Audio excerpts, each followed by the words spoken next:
We all expect our civilization to last, but historically speaking, empires come and go with great frequency. When they fall, only the ruins remain. From ancient Greek metropolises to Wild West ghost towns, today we're looking at the craziest abandoned cities. Ordos, China, once flush with cash, has been called the world's largest ghost town. In the early 2000s, a coal mining boom led the local government to throw money at urban development in the hopes of creating a new epicenter of culture, economy, and politics. Ordos New Town, also known as Kangbashi, would hold 1 million people and be known for its massive abstract architecture projects, residential towers, and state-of-the-art sports venues. The story started about 20 years ago with the beginning of a great Mongolian coal rush. Private mining companies poured into the green Inner Mongolian steppelands, pockmarking the landscapes with enormous open cast holes in the ground. Local farmers sold their land to the miners and became instantly rich. Jobs burgeoned. Ceaseless coal truck convoys tore up the roads. But high property taxes and poor construction deterred people from settling in Ordos. In 2016, some 100,000 people lived and worked there, leaving the city two-thirds empty. The whole city feels like a post-apocalyptic space station straight out of a science fiction movie, says the photographer Raphael Olivier, who captured the city in a series titled Ordos, a failed utopia. Hashima was abandoned in 1974 and left to the elements. Storms, time, and decay have resulted in collapsed buildings that feel inhabited by the ghosts of the miners who used to live there.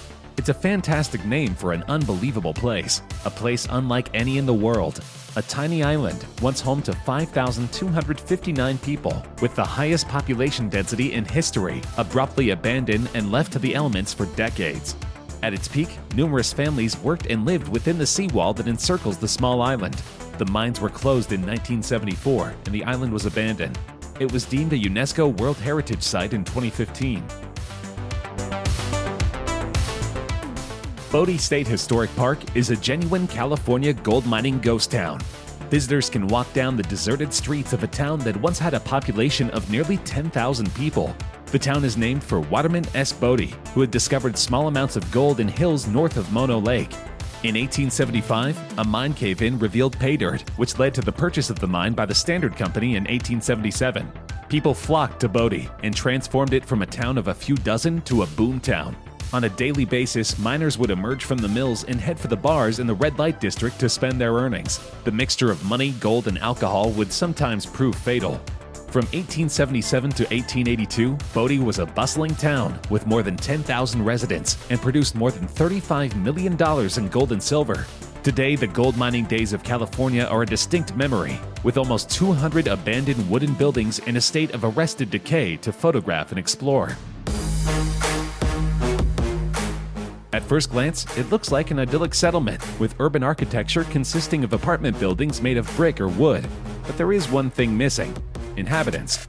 Pyramiden was founded in Sweden in 1910 and sold to the Soviet Union in 1927. In the 1980s, the mining community had a population of more than 1,000. It is named after the pyramid-shaped mountain of the same name nearby. Pyramiden is now mostly visited by seagulls, polar foxes, and not infrequently, polar bears. Tourists visit too, by boat in the summertime and by snowmobile in the wintertime, to experience this surreal place. The Russian state-owned mining company, Trust Artikugol, closed the mine in Pyramiden on April 1, 1998, after 53 years of continuous operation. The falling price of coal, the difficulty and cost of extracting coal from the mountain, and the Russian air disaster at Oprafyelet, which claimed 141 lives, all contributed to the decision. Karmara, once a bustling coal mining town, is now overtaken by trees. It lies in Abkhazia, a breakaway region on Georgia's Black Sea coast. Wars and economic change have emptied the town of the 5,000 people who lived there in the 1970s. Today, with only 35 residents left, the town belongs to the forest. In the early 1990s, the siege of Kvarcheli meant that effectively Karmara was cut off from the rest of Abkhazia, as there is only the one main road in and out, which cuts straight through Kvarcheli. For 413 days, the town was cut off and relied on supplies being helicoptered in by Russian and separatist forces.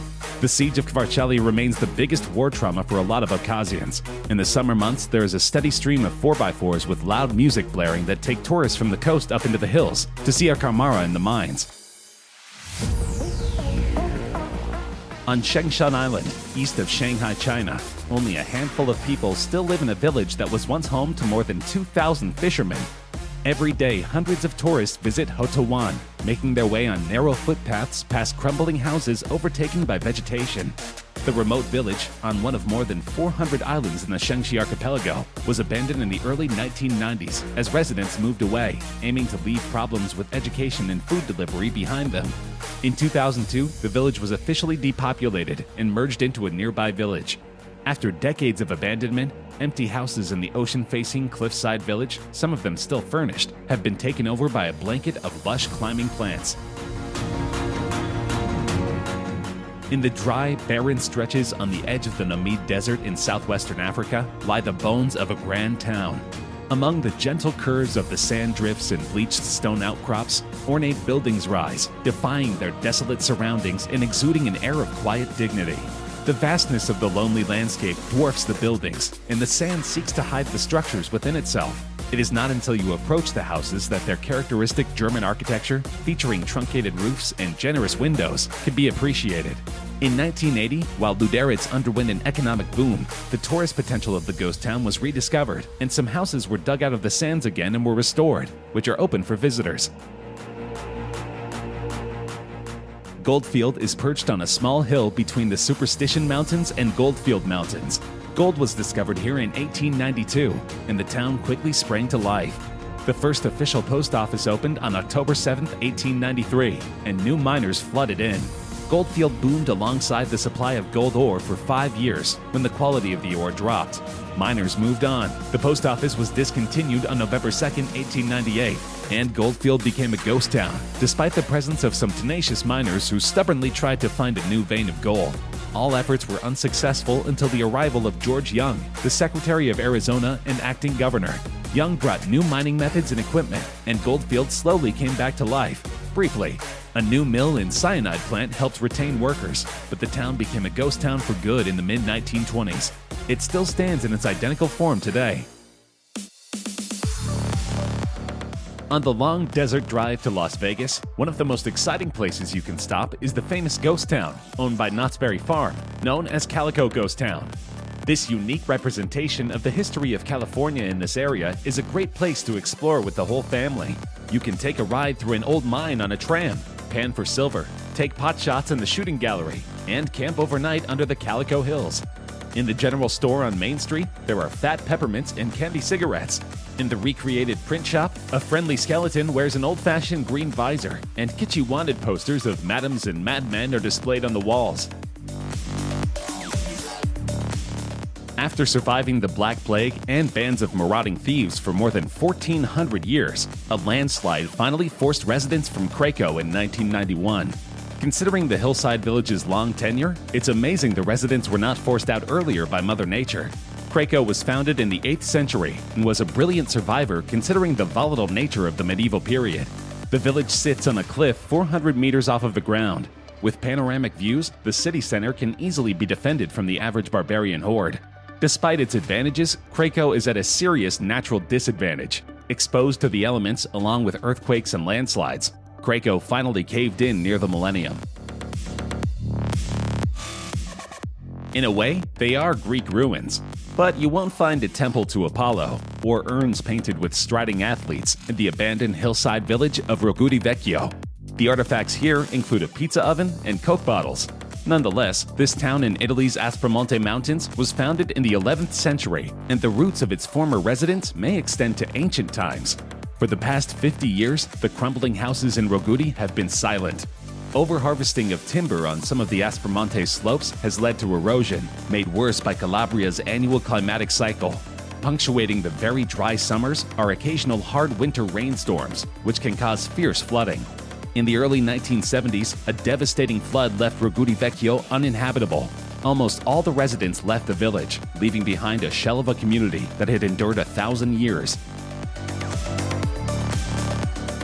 Hundreds of chateaux have been abandoned at the Burj Al Babas luxury housing development in central Turkey after its developer filed for bankruptcy, as shown in this drone footage.